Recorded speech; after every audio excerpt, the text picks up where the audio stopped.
esi m Ebonyi steeti. Dịka anyị na-eme mmemme a akpọrọ Igbo Heritage Princess, n'eziokwu onye gụrụ maka mmata ọtụtụ ihe gbasara obodo, ọ bụrụ naanị obodo ndị Igbo niile. Dịka anyị na-eme mmemme a sịrị anyị gaa fụọ ihe dị iche iche na obodo ndị ọzọ n'ala Igbo.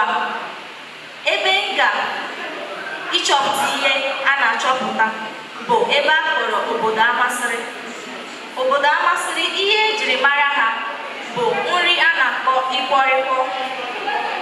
Onye gagoro obodo ahụ ga-ama ihe a na-akpọ ịkpọrịkpọ. Ịkpọrịkpọ bụ gị weta mbana, ịkwọtuo ya, ịkwọchaa ya, iwere akwụkwọ nri a na-akpọ green, isinye mmiri ọkụ n'ọkụ.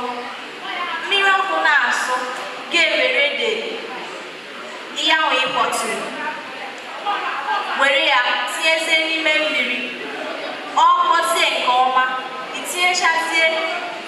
itinye ihe a na-akpọ crayfish, itinye mmanụ, itinye azụ, itinyecha ihe ndị a niile, itinye ma magi ma nnu, ịtụgharịa ya ha ncha, mara ka ọ dịgokwa ụtọ n'ọnụ. Tụọ ya bụ ihe nka ha gwa nọ nri ejiri mara ha.